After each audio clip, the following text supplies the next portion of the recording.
Good morning, good evening. Whoever you are, wherever you are, whatever you might be doing, we wish to welcome you to the Silverlight Show. The Silverlight shines to illuminate that which lies hidden in darkness. For those of you tuning in today, we welcome you in. As you can see, it's a cloudy day. I actually like cloudy days like this. I feel better. Don't know what it is. Everybody else feels worse. I feel better. I think it's because this kind of weather makes you more introspective. It makes you examine yourself. It makes you examine the truths of life itself. That was one of the things that I was doing today. I've been researching a particular organization for a while and not really ready to do an episode on it because it'll be a long episode because it involves a heck of a lot of background work. But they've recently received a grant from the Ford Foundation. That's right. The same family that built Ford Motor Company, the same family that owns the Detroit Lions that haven't won playoff games this century, the same people that did not accept government bailout money. That's suspicious because, well, GM and Chrysler jumped at the government bailout money. Ford said, no, we don't need it. And this becomes important in a little bit.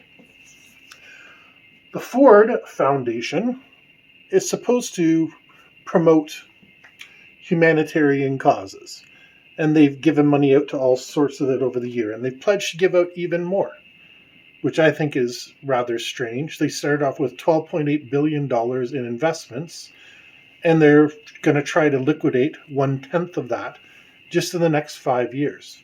Pretty peculiar thing. I mean, a foundation of any sort has to make sure they have money there for the future. But then I started to look into their past. Throughout the 1950s and 1960s, and even into the present day, the Ford Foundation has been working hand in hand with the US government, and specifically the CIA.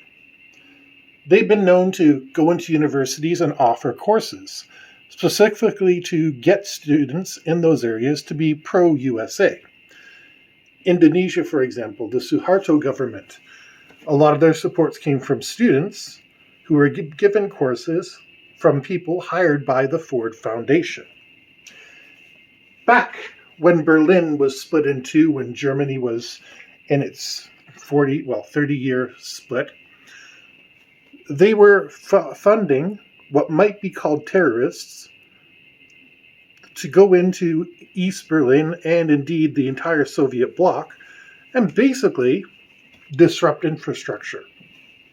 What that means is, I haven't found evidence they've done bombing. It seems that they were involved in it, but they were definitely out sabotaging things and, screwing with railroad lines, all sorts of stuff that terrorists do when they're trying to get attention.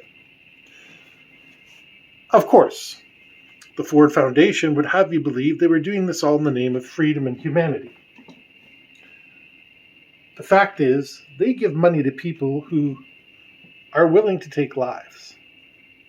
And there's lots of examples of this. So, that's just one organization, the Ford Foundation. Been around forever, and they're willing to walk hand in hand with the CIA, who are supposed to be conducting assassinations, or getting intelligence. And this doesn't bother the Ford Foundation, who is supposedly there to advance the cause of equality and freedom.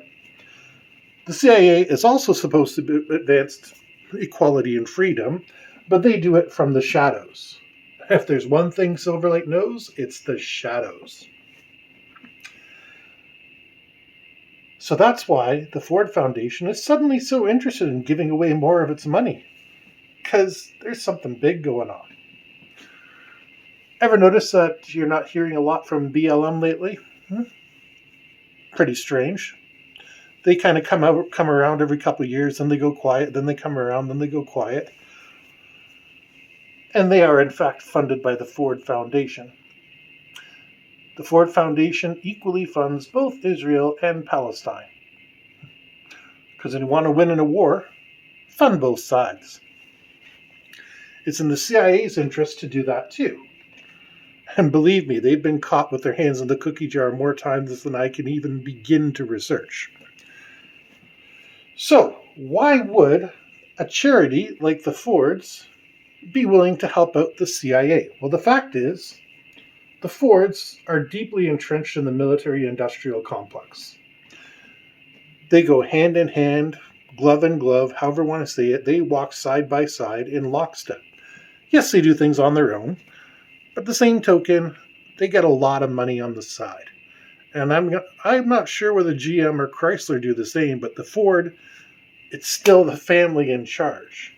From Henry Ford way back in the late 1800s straight to the present day, there has been a Ford in control. And they can oversee all these operations. Technically, the Ford Foundation is a different company from Ford Motor Company, but just the same way as the Detroit Lions are a separate company. And the Fords are not stupid. Say what you will about them, they've been billionaires, trillionaires for generations, but the fact is, they know how to make money. And the best way to make money is to make sure you're in good with the government. Government contracts are valued in the industry precisely because it's guaranteed income.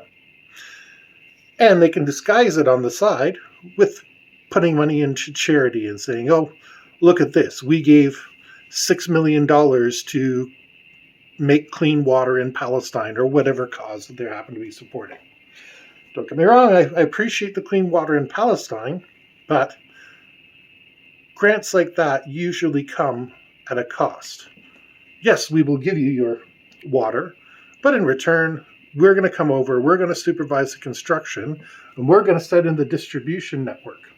Oh yeah, and our buddy, Bob, or maybe Raul, or whatever the name might be, he's going to be supervising it once we go. And that Bob or Raul or whatever the guy's name is, or girl, is going to be setting it up as a for-profit investment. So the Ford Foundation is setting up for-profit companies. Again, it's the rich giving to the rich. The cycle of money, the so-called trickle-down effect, never trickles down to regular people like you and I. It just stays in a circle. It's like condensation, except we don't get access to the rivers and the lakes. It's kind of like things are going today. Charity is a wonderful thing, and there's a lot of very good organizations that do a lot of good work. The Bill and Melinda Gates Foundation, people have their attention on that at the moment because they're doing a lot of research into the virus and developing the vaccines and stuff. But the Fords are sitting quietly behind the scenes and giving billions of dollars away to some people you really don't want having their hands on those billions. And that's because while they're in control, they get told who they're giving money to. You might have a very good charitable foundation, giving wheelchairs to homeless people. Just something that probably needs to be done, and I don't know. But it's probably something that would need it. You would never get funding unless you knock on the right doors and you talk to the right people. Old Silverlight's an expert at finding the right people to talk to. It's one of my skills.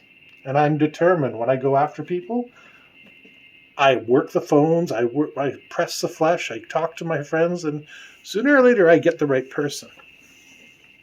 It's a lot of work. But even I wouldn't be able to begin to know where to look for somebody to talk to at that foundation. I probably could, but the only charity I have at the present time is, well, some work that I do for a couple local charities and a donation that I make every year. And that's all I'm going to say.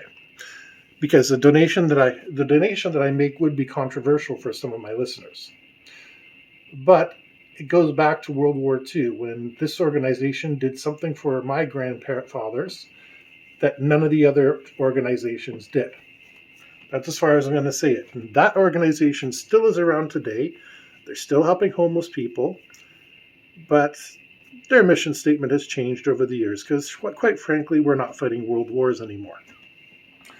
Yes, they have a religious element to them, and while I'm not a big fan of that, my grandfather told me, yeah, when we were there in the front lines in the trenches, their representatives were crawling up with, pots of fresh coffee so that would keep the soldiers going while everything was back. All of the other charity organizations were sitting in the rear lines. This one was the only one that took care of the soldiers. And as a soldier myself, I know what it's like to get that little bit of a perk. So to honor my grandfather, I try to remember to give to them all the time. Not all the time. Once a year I make a donation. Whereas the Ford Foundation is so corrupted, it's beyond insane that a charity would become that lockstep with the CIA. One wonders how much money they have off the books, because everybody has something off the books. It only takes one treasurer to be able to say, nope, I've got the books, I'll look after them, I'll tell you everything that's going on.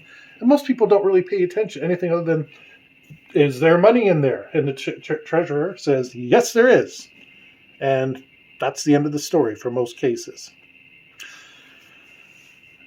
Start looking at the charitable foundations. Now, if you have one charity that you are passionate about, please, like I said, I am willing to put my time and my money into the charities that I believe in. And I believe other people should. Maybe we might not agree on a charity, but it's worth researching them. Because the Ford Foundation is gigantic. And if they're in bed with the CIA, which they are, who knows where their tendrils extend to. Just a short one today. We hope you enjoyed the Silverlight show. If you did, please hit like, share, and subscribe. And we hope everybody has a fantastic day.